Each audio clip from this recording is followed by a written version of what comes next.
the Scottish Football Zone with all the build-up and reactions.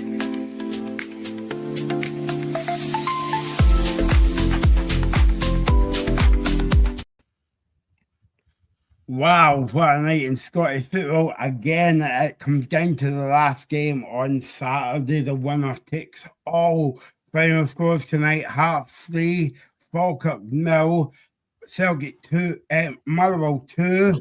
That's how excited I was. Motherwell 2, Celtic 3. The last kick of the ball was a penalty kick. And the score at Ibrox for Rangers 1, Hibs 2. Ethan, how's your nerves? Yeah, well, what a it's better than you could have imagined it to be from an entertainment point of view. That, of course, the Hearts game was quite straightforward, but technically, I spoke before about Hearts conceding the first goal, and technically they did. Calvin Miller obviously found the back of the net, but it was offside.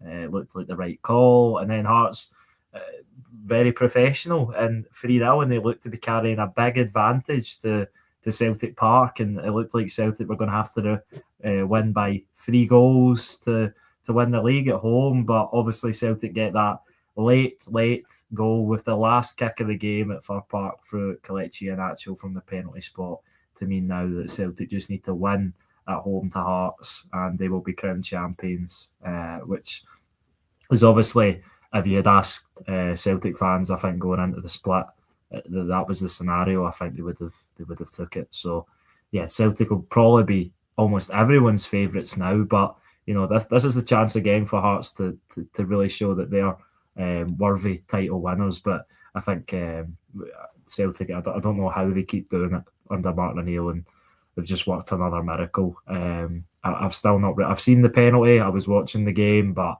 I'm still not really convinced on why it was given, but I'll go back and watch it to try and understand why it was given. But it looked pretty soft to me at the time and really harsh on Motherwell, who I thought were probably worthy of a point. And now with the late goal at Ibrox as well, Hibs are right in the battle for fourth, just a point behind the Steelmen now. So yeah, crazy night of football, and yeah, it's just been Scottish football, and it's a shame that this season's got to come to an end. Robbie will maybe say otherwise, but from a sort of top of the league point of view, it's been excellent, and yeah, what an excellent 90 minutes of football at Fir Park. By the way, Robbie, I know you were watching the Hearts game, but what a goal by Spittle. The third goal, that was an absolute belter of a goal. We'll go on to talk about the Hearts game in a minute. But yeah, I mean, and I don't know if you ever seen the goals from the game at Fir Park, Robbie, but I mean, I thought it was very kind of, if you take it back to the beginning, as we always do, like, I thought Motherwell came out all guns blazing, and Celtic were very, very poor, but you must give credit to Motherwell even. Yeah, exactly that. Because it was a lot of very reminiscent of the last game at Fir Park. Obviously, Wilfred Nancy was the manager then, but I thought Motherwell completely dominated the opening stages, and Celtic couldn't really get a kick of the ball, much like that game back in December that Motherwell won 2-0. But after Elliot Watt got the goal, I thought Celtic slowly worked their way back into the game after even more Motherwell pressure. The Celtic goal, it's a little bit fortunate the way it falls for Daizen Maeda. Yang gets tackled and then it falls for him, but a really good finish. And after that, I thought Celtic were the better team for the remainder of the half, and then going into the second half, I thought Celtic kicked on again, and then Motherwell had spells in the game as well, and then Benjamin Leighlin scores that excellent goal from outside the area. And then Motherwell pressure again, and they look like they're going to get an equaliser. They eventually do through an unlikely source of Liam Gordon off the bench. And then the game looked like it was going to peter out, and neither side was going to get a winner. But then obviously Celtic get the penalty out of virtually nothing. I think it's a long throw from Anthony Ralston from the right-hand side, and it's Nicholson who's up and contests with Trusty, and then it hits his arm, I think, and then that's why it's given. So yeah, a crazy game, and yeah, I really am lost for words at what I've just watched, and still trying to really settle in what's happened. I can't believe Celtic have scored 3 goals at Fir Park and won that match. I know I predicted 3-1, but I couldn't have seen these crazy circumstances, and it sets up an excellent final day. It would have been an excellent final day regardless if Celtic hadn't got the winner. I know it would have been a really uphill battle having to beat Hearts by 3 goals, but the atmosphere would have got behind Celtic regardless. But now it feels like a real uphill battle for Derek McInnes's team. But they'll have confidence that they can go to Celtic Park and do the job. So it's just an excellent opportunity to get more eyes on Scottish football, because I think there'll be hopefully millions of people from outside of Scotland tuning in to watch that last game next week, which will be excellent. And regardless of if Hearts win the league or not, of course, you would think that it'll be better for Scottish football if we get a different winner than Celtic and Hearts did win the league. But regardless of that, this season's been excellent and brought, I imagine, a lot of new eyes to the league, which is the main thing, and hopefully it continues into next season. And in the natural, come on, scored the penalty. I mean, you lucky sub you become, Ethan. What was that, Michael? You would call in the natural a lucky sub coming on again and scoring the winning goal. Yeah, he's done that so many times this season, it feels like, and similar scenarios as well. I remember at Rugby Park, a late penalty, which was the last kick of the ball, and lots of pressure on him, but he deals with it well. It's a cool penalty and a massive goal for Celtic, which will be reflected on as ultimately probably the goal that won Celtic the league if they are to go and beat Hearts next weekend. Yeah, no, exactly. I mean, for all Celtic's downfall in the first half, you must give credit to Motherwell. I don't know how many times Robbie has come on the show this season and plays Motherwell. I mean, they haven't got 1 or 2 good players. I think they've got about 5 or 6. Aye, I mean, Michael, I don't know where to start. I mean, you've had AGM for it, you've had Wilfred Nancy, you've had Martin O'Neill twice, you've had Brendan Rodgers leaving after 8 games, you've had everything piled into one season. You look at them down the table, and I struggle to believe that. I can't believe Celtic are still in with a chance of this. It is absolutely baffling when you think about it. Everything that's went wrong this season for Celtic, and yet they still, if they beat Hearts on Saturday, they win it. What a situation for Celtic. Even you must be buzzing at the prospect of winning this on Saturday, because Celtic shouldn't have been near this, let's be honest. With everything that's happened this season, Celtic should have been away for this, and Rangers shouldn't have even been third, by the way, with the way their season started. I mean, wow, I don't know how Celtic keep doing it, but it's these moments where I've watched the penalty back about 50 times, and I don't know if he's gave it for the elbow or the hand, and I'm really struggling to believe that it hits the hand. I really don't know what that penalty's been given for, but it's moments like that win you a league. And Ian, I think it was an elbow, by the way. If he's getting it, and if it was an elbow, why did get a red card? Aye. Well, I think if you're arguing it's an elbow, I think it's a very soft elbow, to be honest with you. I don't think it's... It doesn't matter, it's still an elbow. I know, but your argument is Michael's looking at the ball. Like, he doesn't even know where Trusty is. He's so focuses on winning that ball in that situation. But I don't know. Anyway, Celtic convert the penalty in such a pressurised moment to get Celtic back on track in the league, when at times, let's be honest, if it finishes 2 each, I don't think Celtic overturn that goal difference on Saturday, to be honest with you. So it's one of these moments where Celtic got to go and win the league on Saturday.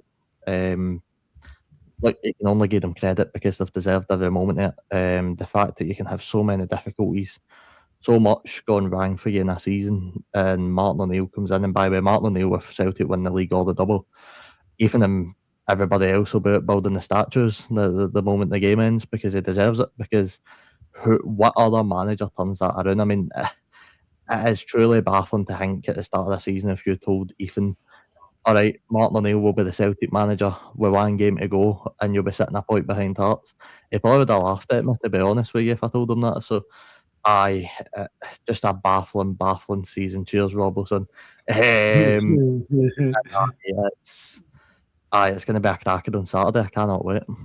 Yeah, no, I can't. It'll be excellent, and I think it was. I think it's been given as a handball, but I'm really not 100% sure because I'd say it's a very soft handball if you're going to get it as a handball. Because the way it bounces off Nicholson, it doesn't look like it's hit his hand. It looks like it's maybe hit his hand and then like his forehead. But why would you ever put your hand in that situation when you jump like that? I really don't Why? know.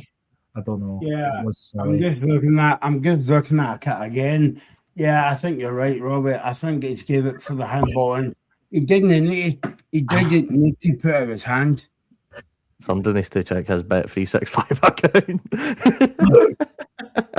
Because that is ridiculous, that hand placement. I've got it a freeze frame right now where he puts his on it. I cannot work out what Nicholson's trying there. Somebody tried to say online it was a bit leverage, that there's nothing there to say that he's getting leverage out of that. No, you don't up in front of his face. You can't have it there. It just doesn't. I think Nicholson's really done Motherwell at a point there, to be honest with you. Look, this has been the best season of my life. I've never seen a season quite like this one. There's been so many. Robert, I think you should wait until after the playoffs and then say that. Listen, no matter what happens with my club, it's still been mental, Michael. I mean, who would have thought that we have a possibility in a week and a half that we could have Hearts win the league, St Mirren win the League Cup, and Dunfermline Athletic win the Scottish Cup, and St Mirren go down, by the way, on top of that. That could happen, and I don't think it's going to happen, by the way. But that is a possibility. Like, that is wild for a season.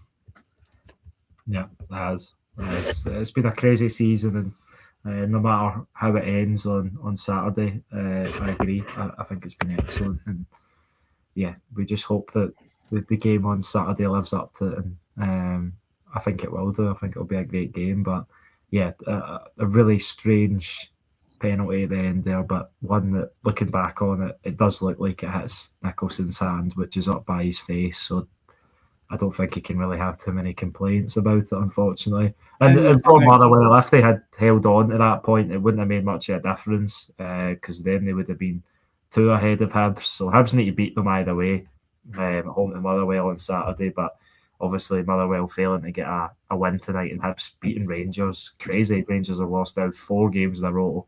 It could be what do you think the odds or the belief, if you had asked people that Celtic were going to win, maybe we're going to win all 5 games of the split, and Rangers were going to lose all 5 games of the split? Well, that's a good point, isn't it? Because the last time that Rangers were at Falkirk, right, they had the momentum, and you would say Falkirk, Rangers were going to win the league, and Celtic's going to fail again this season, and it's the fun old games, as I say. But I'm baffled, guys, right? Not by this season or the show, right? But so if it's gave it for a handball, right? Why is that not a red card then? I don't know what the handball rule is now. I don't think there is any red cards for handball unless it's the handballs if it's on purpose, like to stop a goal in it. Yeah, I think it's denial of a goal scoring opportunity. What about the Hibs goal the other week then? Try to hang back to what one you're talking about. Against Celtic for the goal. I can't even remember. I know. Let me hang back to what you're talking about. So you're talking about for the Hibs goal the other week. Oh yes, yes. John Newell's. Yeah. No, I think that's allowed. I don't know how that got allowed, that goal. But what I'm saying is it's still a handball. So why did you not? Obviously he got the penalty, he got a goal and all that kind of thing, but why did you not get a red card for that? Because it was a handball. Goldson with 2 hands up at his face at Ibrox. Yeah, never got the thing is, Michael, no, I don't even think the Anyway, the referees know game what.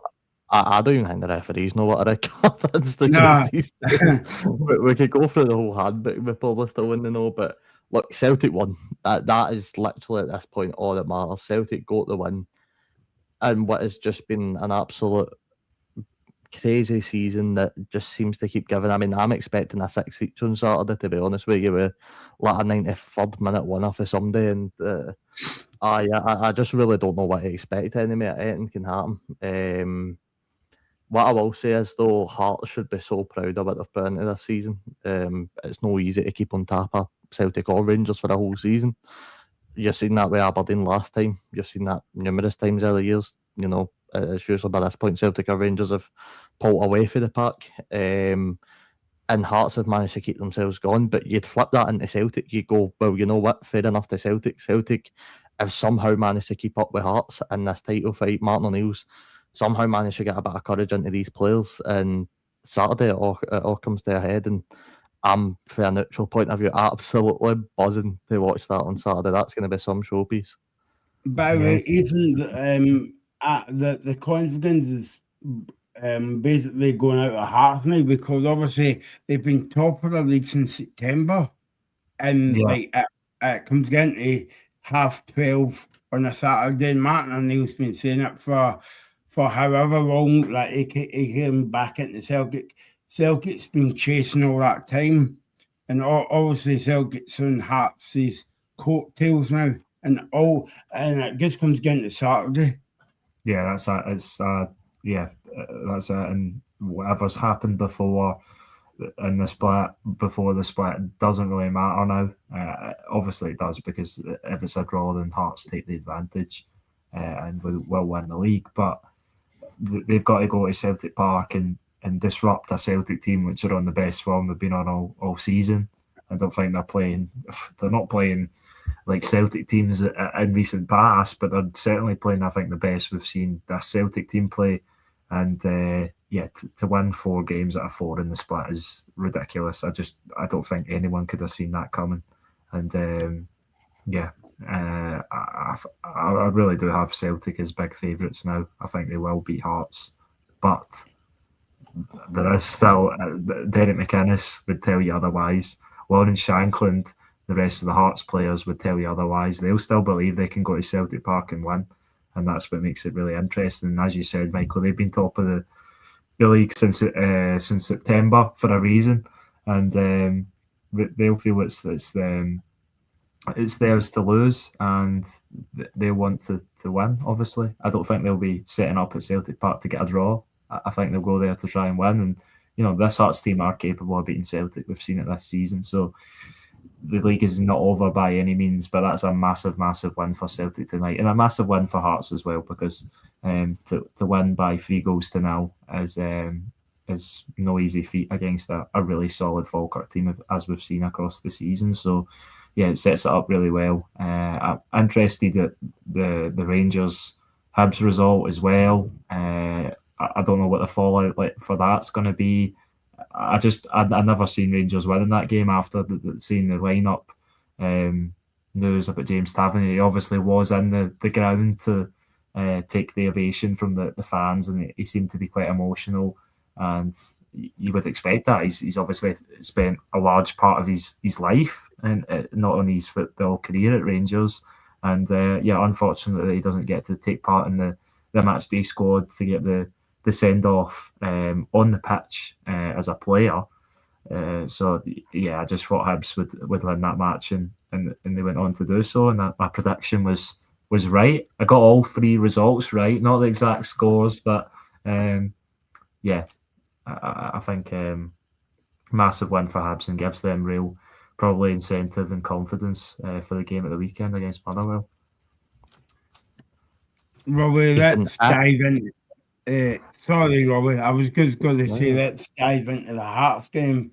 Obviously, I've not I saw bits and pieces, but I just saw that Spittle goal. As I said, that was a brilliant goal, fit to win any game. In fact, they won that game out of the park. But Falkirk got a goal chopped off in the fast 5 minutes. Was it Calvin Miller?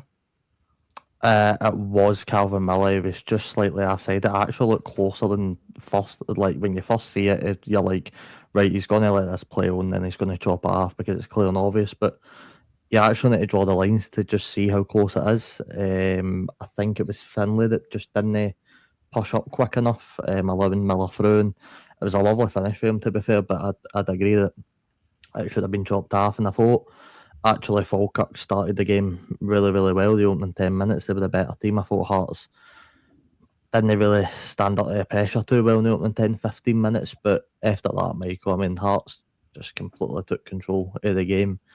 They just started shining. You know, as soon as that first goal goes in, you just know they're going to start taking even more control. And with the crowd behind them as well, it was always going to go one way after that. But I thought Falkirk had some decent moments, to be fair. I mean, it wasn't a good performance, like a brilliant performance for them, but they looked all right in spells, especially that opening 15 minutes. I thought Falkirk really did look better at times. And as soon as that Frankie Kent goal goes in, it's one-way traffic for that point, to be honest. Yeah. Yeah, no, definitely. There we go. Yeah, so I mean, I think it will be a massive blow to Hearts, Ethan, because I don't know if you saw, I turned it over when the final whistle went in the Celtic game, and all the Hearts players, family, wives, and all that on the park, and I think they were ready to kind of celebrate, but also when they heard that penalty and a goal going on, they thought, it bust a bubble a wee bit. Yeah, it would have done. Obviously, Hearts would have loved to have a 3-goal cushion effectively heading to Celtic Park, or a 2-goal cushion, you might say, heading to Celtic Park. But obviously, it wasn't to be when Celtic get that late penalty goal. And yeah, the Hearts players can't fully celebrate yet. The Celtic players didn't fully celebrate yet because there's still a massive job to be done for both teams.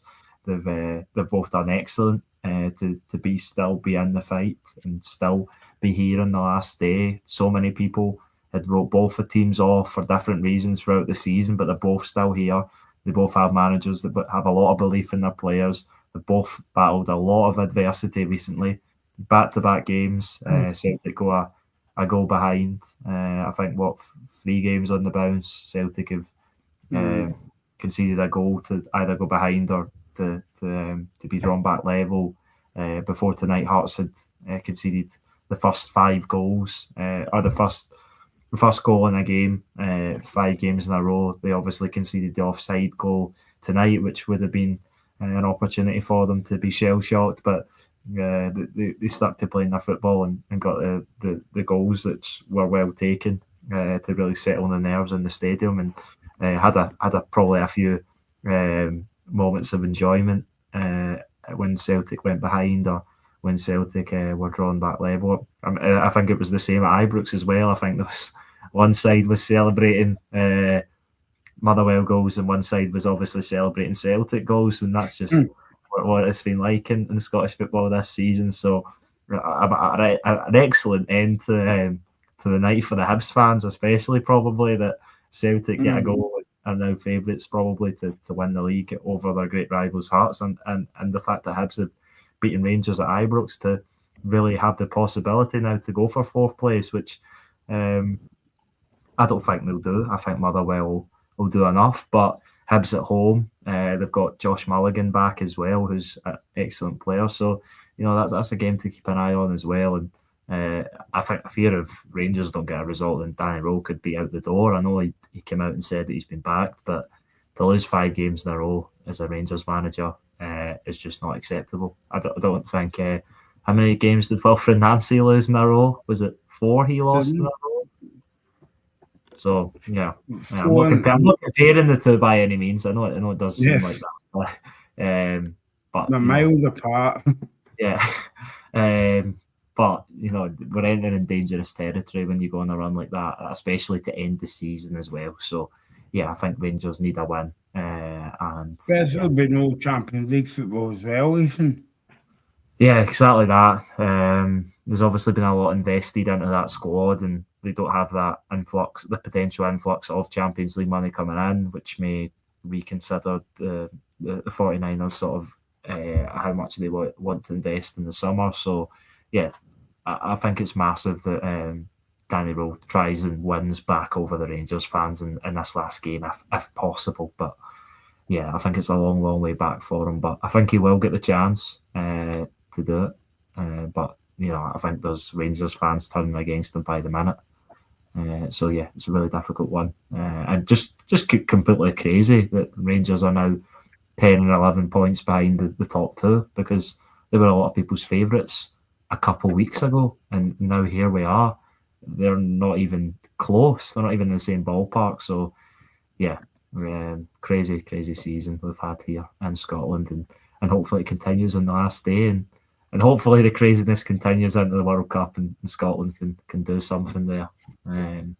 Yeah. I wouldn't get Scotland to win the World Cup, and that'll be a bonkers season. Paul Donaldson says, I saw the penalty, it looked a bit soft on 1st of June, but there you go. I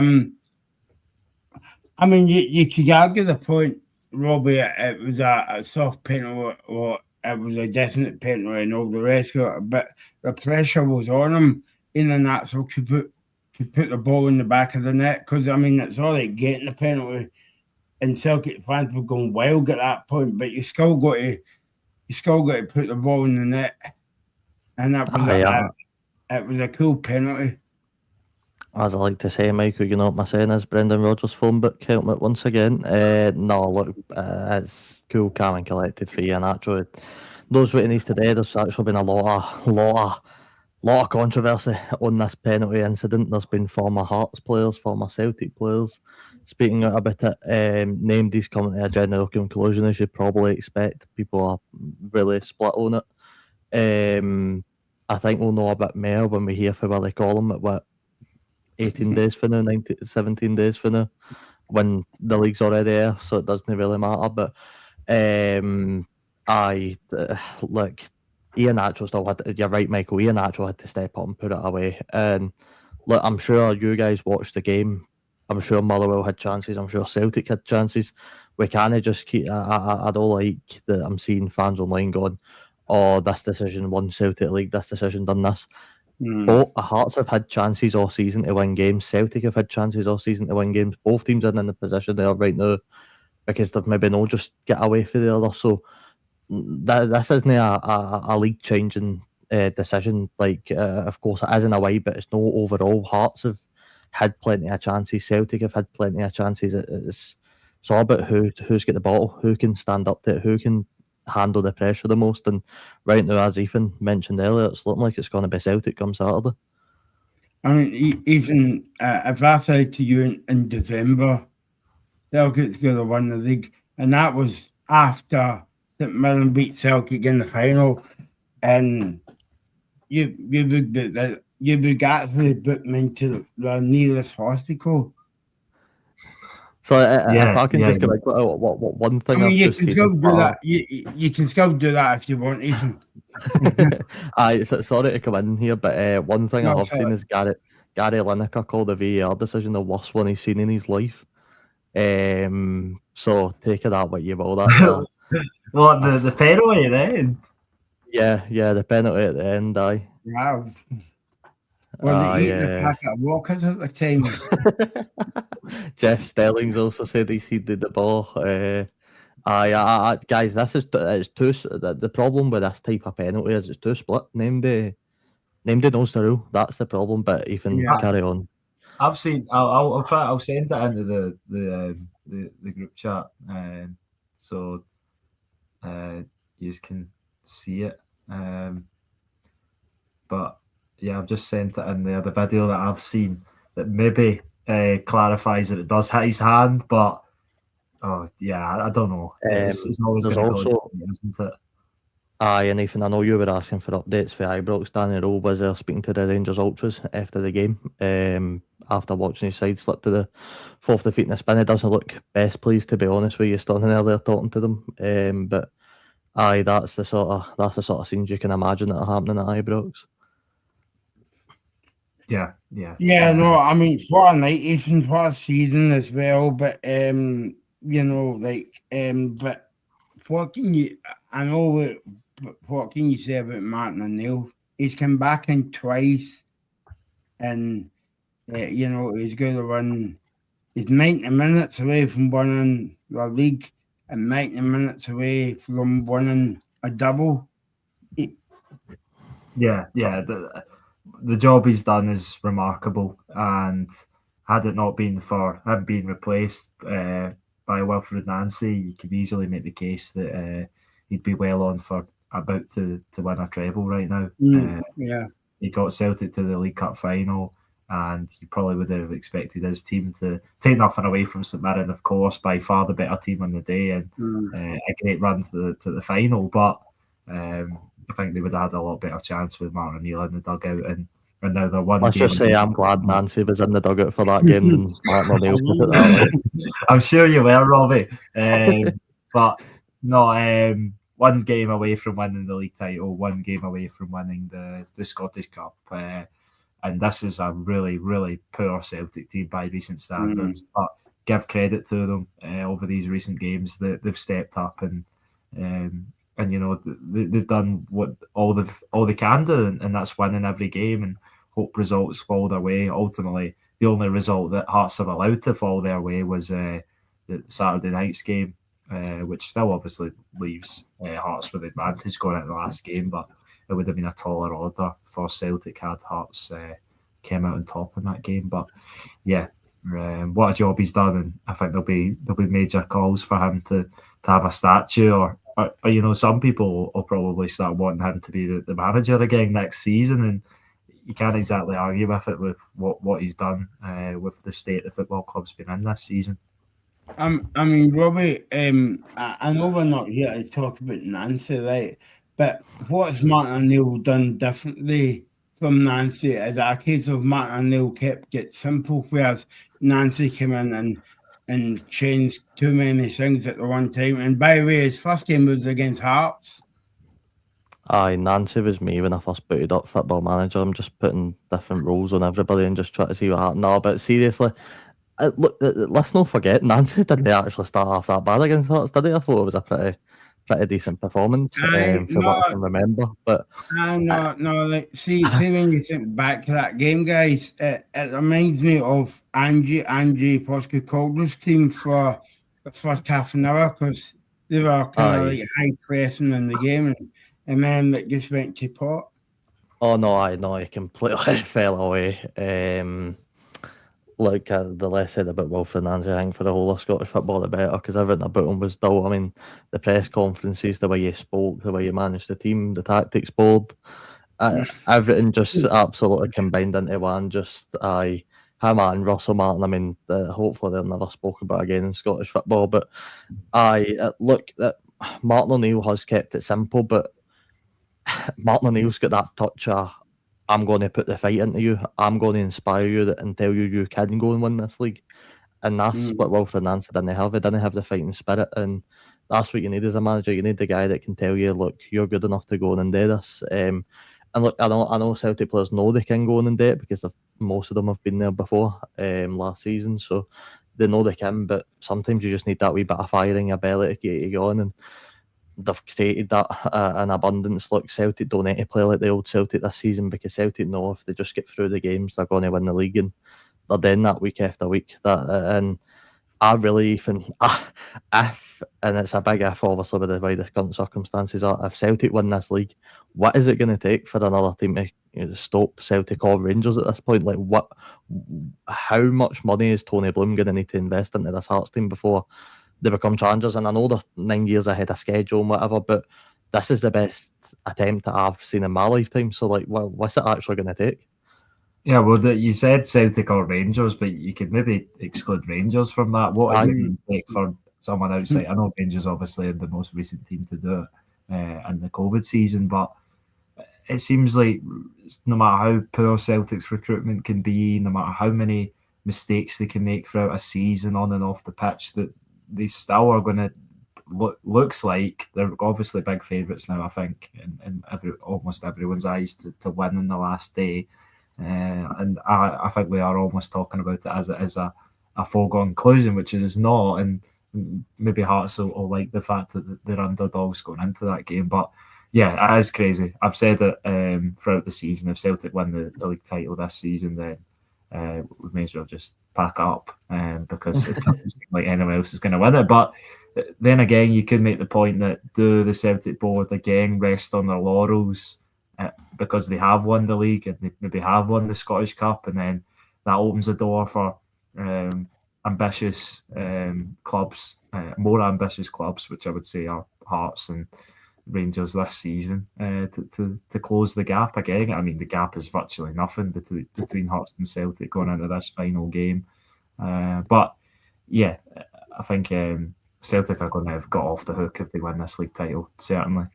But it shows what can be done with a little bit of strategic investment and just being ambitious in Scotland, and we've seen with Motherwell as well. And tonight, I think, was the story of Motherwell's season. I don't really know how they come away from that match without anything, and I think if they just had a little bit more of a clinical edge, a little bit more of a know-how to see out games, then Motherwell would have been right up with which was a 3-horse race for most of it, now a 2. Because I think Motherwell have shown countless times this season that they are the best footballing team in the country, but they just fell short on too many occasions, unfortunately. But yeah, hopefully next season's as good, but I find it difficult for it to be, because this season's just been absolutely incredible, and whatever happens on the final day, it'll be a memorable season regardless. Yeah, we'll come back to talk about the game tonight, but there was another game over, and I would say in tennis terms it was a dead rubber, but a good win for Hibs away from home. Hibs beat Rangers 2-1, and Robbie has got some quotes from Danny Rowe after the game. Aye, so there's a lot of quotes here, so I'll not go through them all because we'll be here all night, but I'll just sum up the sort of main talking point, of course, the Tavernier situation, which we sort of went in depth a bit before the game. So Danny Rowe's quote was, "Today it showed me we need a strong cut, strong changes. We cannot have what we have had. I will not accept this. With Tavernier, I didn't expect this from him today. On Monday, I was told he needed an injection. I convinced him to move it so he could play tonight. I made my decision on the start," and the big quote, "It is my decision, not his." And finally, he didn't accept that and he stayed away from the team. I was looking forward to giving him minutes. So, Ethan, I remember you were saying on the pre-show that about Danny Rowe stamping his authority. I think that's probably the biggest way to stamp your authority. Call it the captain for not being happy about the situation. Yeah, and that's it. And Danny Rowe, he's not going to back down, I don't think. And that's how you've got to deal with players. There is going to be difficult characters in a dressing room, and Danny Rowe's obviously got his way of seeing the situation. James Tavernier's got a different way of seeing it, and ultimately Danny Rowe's the boss of the players, and he needs to show that he's going to be the man to lead Rangers to success next season, and that a large majority of that group of players will be there, no matter how much of a rebuild you think Rangers need. And that's the way to do it. But it's obviously not worked tonight because the headlines will be James Tavernier left out of final home match of Rangers' career as Rangers lose 4th straight game. But Danny Rowe will probably think that he done the right thing, and it might be the death of him at Ibrox, but he's obviously made his decision, and I understand why he's stuck with it. But yeah, it's a really unfortunate situation. I think that James Tavernier doesn't get the send-off he maybe wanted. But yeah. I think it's very disrespectful. A guy that, and you don't say this about many players in football, and I think the last player I said that about Michael was probably Scott Brown. There's no many guys that pour their heart and soul into one club in their career, and I think James Tavernier is the definition of that. I think he put every minute he could in one Rangers to succeed, and they didn't always succeed under him. As I mentioned earlier, he didn't have the trophy cabinet that Scott Brown ended up having at Celtic, but he put in every single minute. and to try to make Rangers good. And that's all you can ask for as a leader, as a player, as somebody backstage. You hear all the interviews of players looking up to Tavernier, or the players taking inspiration. I think that is completely disrespectful for Danny Rowe to not even give him that moment, that in a game that meant nothing on the basis of it. To Rangers anyway, it meant absolutely nothing, and they ended up losing the game anyway. That to me says everything. That shows that Danny Rowe doesn't care enough, because if he cared enough, he would have gave Tavernier that moment with him and his family and his children, and would have gave him the chance to have a proper goodbye to his fans that he's cared so much for early years, and he denied him at that moment. And I know he still go to ultimately, but knowing the way he would have wanted, I mean, that's him now. He's never going to lead his team back out of Ibrox, so that's him. That's his career at Rangers now. Ethan, I was going to ask you about incident at the Celtic game. We never kind of like touched upon it as well. I think it was at the end of the first half where Engels kind of hit the crossbar and Maeda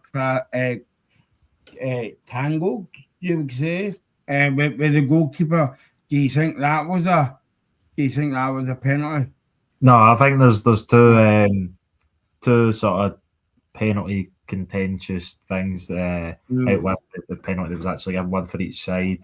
I wouldn't have liked to see that be given as a penalty. I don't really know what the goalkeeper, Callum Ward's meant to do. He comes and gets the ball. Maeda's not even looking at the goalkeeper, and he does take the ball, Ward. So I think they got that right. Arne Engels should have scored that. I thought Arne Engels didn't have a very good game at all. After I thought he was excellent at the weekend. And then the other one was the who was it? I can't remember who it was. Let me double check. I can't remember what Motherwell player it was. I think it was Callum Slattery. It was down in the box. Yeah, it was Slattery that was down in the box. He done really well actually, and then cut inside Callum McGregor, but he slipped before McGregor really made contact with him, and I think they got that decision right also. And the more I'm seeing of this penalty at the end, I think they might have got that right as well. But the thing that everyone's going to keep saying is that Hearts didn't get that penalty the other day that maybe they should have got, and I think they should have got it for Park when Kizridis was brought down by Maswinise. So, I think you can always keep going back to things that went before and decisions that didn't go a team's way or did go a team's way, and that's just the way it will always be. But yeah, I'm in the mind of even it was a penalty, right, for Hearts rather than like, no getting away from that. But I think Kizridis never helped himself by rolling over about 7 times. Yeah, no, I completely agree with that. With that. That's what I thought as well. The theatrics don't help him. No, and he's maybe not even holding the right part of his body that he was fouled in. So yeah. These things don't help, but I think they got that one wrong. But I do think they probably, from what I've seen now, they got this one right tonight because Nicholson's hand seems to be up by his face. It seems to hit his hand, and that's a penalty now in the modern day game. And yeah, it's really harsh on Motherwell as we've said, but unfortunately, he gives them a decision to make. See, if you were making up the rules, Ethan, would you give that as a penalty? Would that be in your rule book that that's a penalty? Like, see if you could completely change the rules, would you have that as a penalty? I probably would, because I think his hand doesn't need to be there. And I know that people say when you're playing football, you need your arms up to protect yourself when you're jumping, especially when there's opposition players around. I do completely understand that, but you don't jump with your hand up there, and that's ultimately where the balls hit him.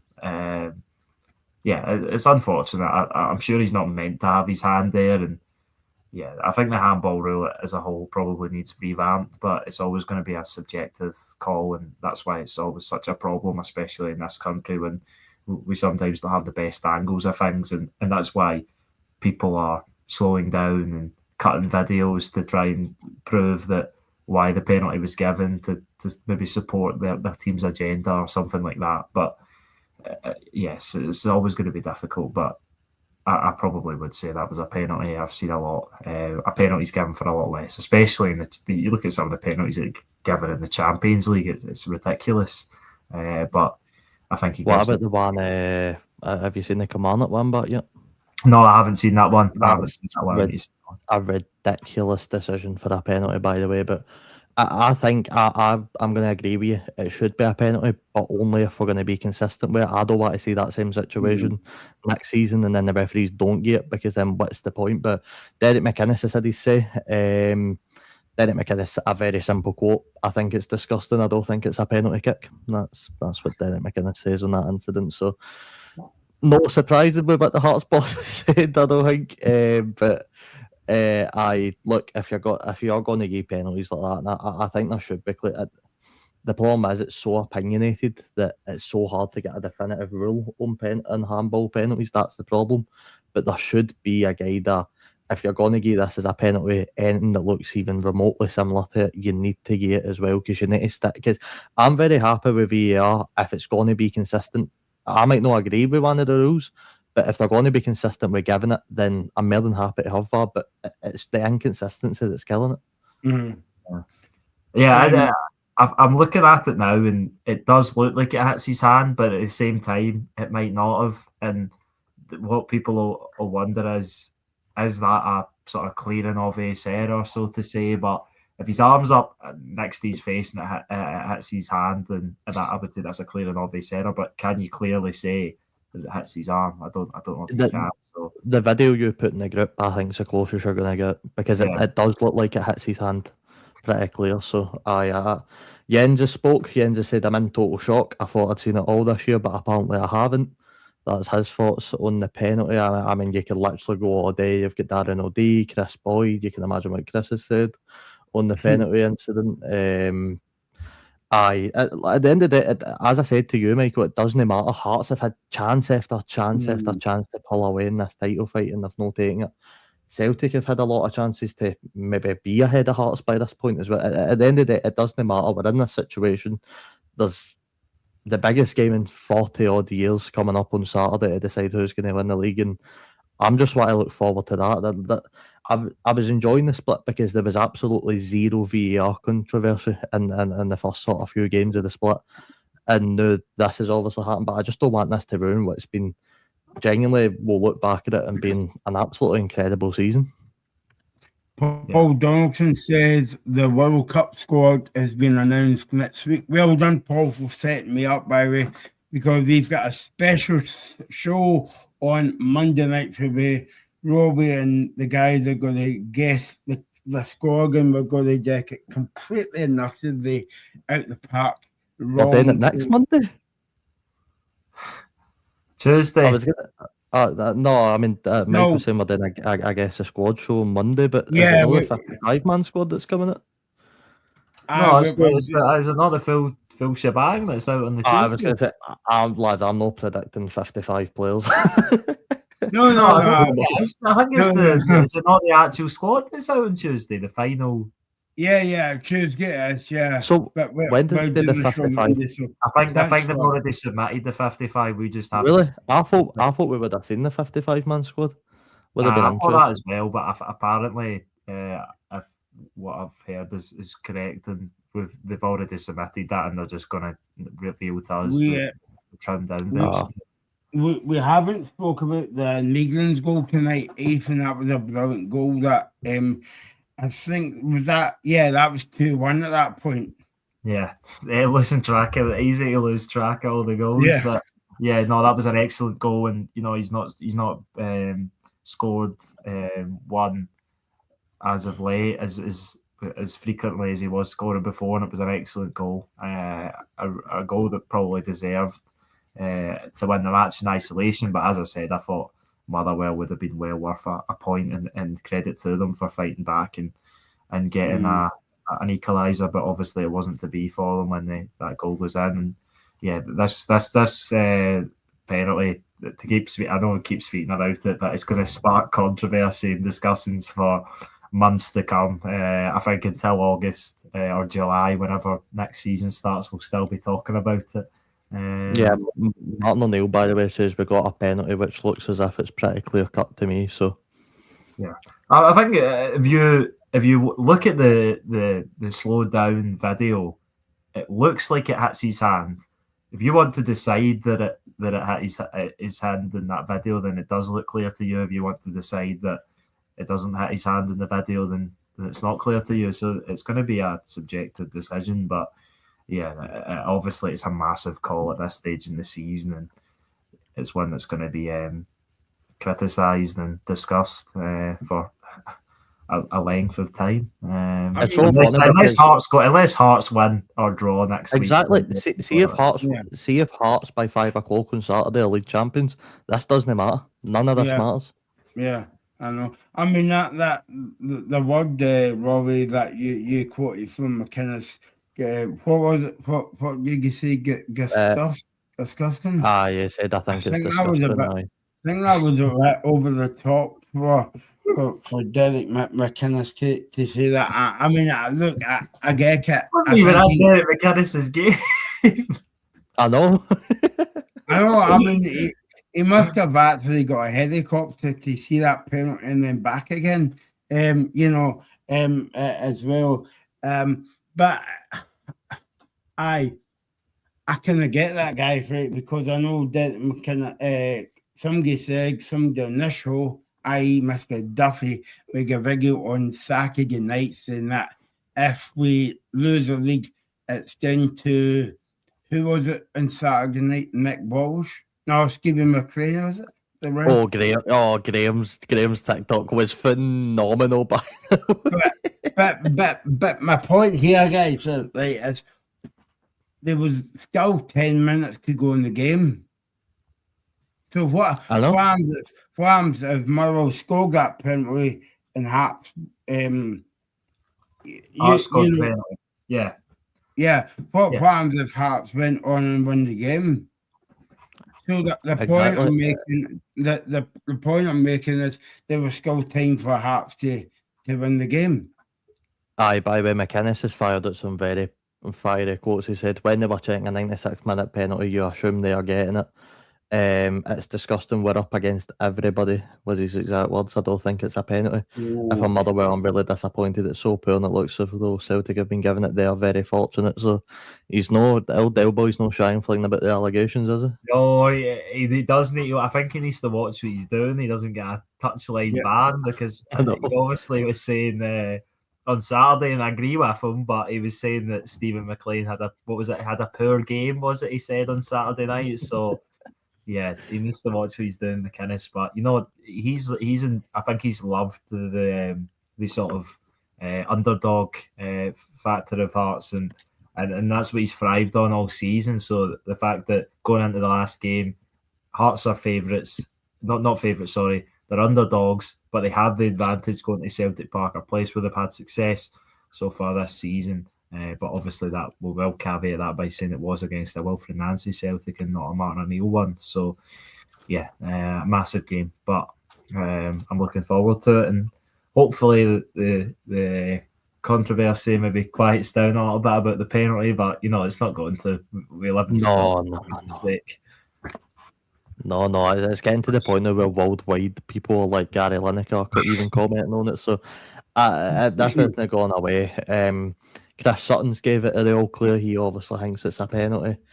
I look at the problem. There's never going to be a definitive answer on this, because Willie Collum's not going to give one either. I very much doubt we're going to see a definitive answer to this. But again, as you guys have said, if Hearts are lifting that Premiership trophy on Saturday, it doesn't matter. You wouldn't mention that again. Or if Celtic win. If Celtic win 3-0 or by 3 goals on Saturday, then it will be made irrelevant. I don't know if that will happen though. I think that was probably why that goal at the end was so big. But yeah, obviously I think it's going to be really interesting to see the fallout on this, and why that decision was made. Like, it'll be interesting to see why the decision at the the Motherwell Hearts game on Saturday night was made as well. I'm- So Yeah, I'm working a wee bit of magic right now, just quickly, guys. Somebody made a very good point that I've just seen. If you look at both of these, what one would you think would begin as a handball? the one on the left, probably. Yeah, Yeah. it's the opposite. You know, it's like it's so difficult to handball with. It's genuinely just baffling. But I think they both should. By looking at the sort of zoomed in angle that Ethan showed, it should begin as a penalty because it has hit his horn. Well, why not say like you know when you see goals, right, and you say, oh, that's tight. But if that was a ref in that decision, if that was tight, I would just give the goal. Same as a penalty. If you can't work it if it's a penalty or not, just give it. Yeah, no, but I think the point is that if you can't work out if it's a penalty, then it shouldn't be given because they didn't give it initially. I think that'll be the point that most of the people. Well, support some people are making the point, right, that surely if a ball hits the hand, it doesn't generate that much power Yeah. because the ball does still move at some force when it leaves the sort of contact. So I suppose that's another argument. But look, we could sit and break down the scientific physics of every handball and we could be here for hours. But like at the end of the day, again, it's down to Hearts. This is all it is now. Hearts need to go out and show why they're top of the league. Hearts need to go and show why they've got a great record against every team in the country this season because sorry, I can't get my English out. They're yet to lose at one of these big games. So it's time for them to go and show why they should be champions at the end of the day. Robbie, you were watching the Hearts game tonight. What was the atmosphere, right? Because I noticed that I can't remember the guy's first name. Chisholm was singing the Hearts song before the game. I'm on the Hearts song guy, that's what I call him now. I don't know his actual name, but I just love him, to be honest with you. I think it's brilliant. The atmosphere after I thought for the sort of 5th minute to the 10th, it's Colin Chisholm, by the way. I thought the atmosphere when Falkirk was sort of putting on a bit of pressure wasn't too high, but honestly, the moment Motherwell took the lead in that game, Tynecastle went off its nut. It just erupted. The fans were going mental. And as soon as Kent scores the header, it goes even more bonkers, to be honest with you. Hearts are generating really, really good atmosphere in these league games, which unfortunately for them, they're going to get the privilege on Saturday because they're going to be away at Celtic. So, you know, they had to use everything they could get. But the atmosphere at Tynecastle was amazing. I thought Hearts sort of started off a bit shaky, but they stood up to the pressure relatively well, and they'll be hoping to try and keep that up. Obviously, going away to Celtic on Saturday, which isn't going to be easy by any stretch of the imagination, but that's the kind of fuel that the Hearts players need to savour. You know, the moments at Tynecastle where Colin Chisholm is singing the Hearts song, the fans are up for it. They need to think about that in their head when they're going to Celtic on Saturday. Yeah. Ethan, you'll not be on the show on Friday, I don't think. So, am I like asked for your prediction? Yeah, of course you are, Michael. I think Celtic will get the job done. I find it difficult to see Hearts going to Celtic Park and avoiding defeat. I just think Celtic, the atmosphere will be behind the players. Celtic Park will be rocking like it was on Sunday, and I just think Celtic will have too much for Hearts. But that doesn't take away from what Hearts have done this season and what there is to build on for next season. As we've said, this wasn't a 1 year flash in the pan for Tony Bloom. This was a long-term project, and they'll be hoped to be back again next year and be even stronger. And it's hard to be even more competitive in the league. I mean, they could still win it.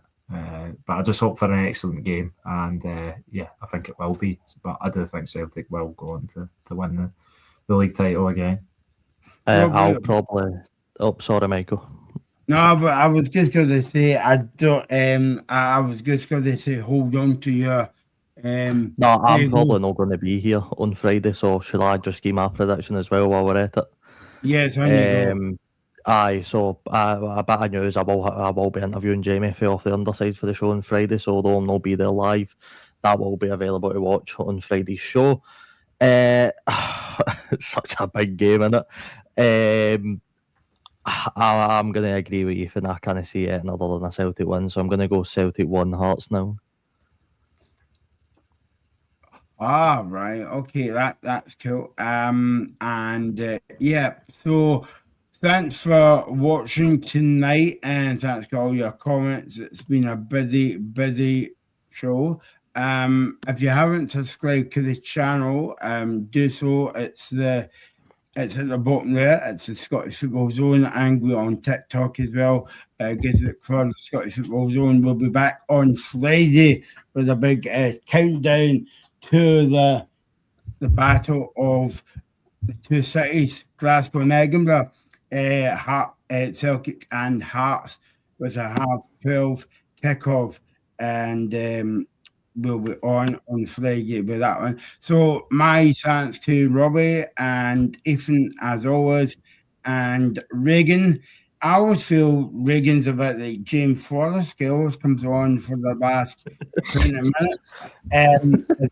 So he's not come on tonight, though. He must have got injured in the celebrations. Well, yeah, no, I meant in the first half. He went off at half time. Oh, did he? Off half time injured. Yeah. I heard he's away trying to calm down Chris Boyd, to be honest with you, but that's paper talk. Maybe the way applying for the Rangers job. I don't know. No, I've got it. He might be saving himself for Friday's game. The big one. Yeah, my packet thistle. Yes, he'll be there. With bells on Friday night. So if you see him by, I cannot wait until we steamroll our Partick Thistle in the playoffs. It's going to be glorious on this show. Oh, that's risky. That could come back tonight. Yeah, and listen, I've been risky all season. That I might as well get the high now. And it will be Robbie against Regan, and that one that'll be not some game, but some banter on that one. I can't wait for that one. Thanks for watching tonight, and we'll be back on Friday at 5 o'clock. You're watching the Scottish Football Zone with all the build-up and reactions.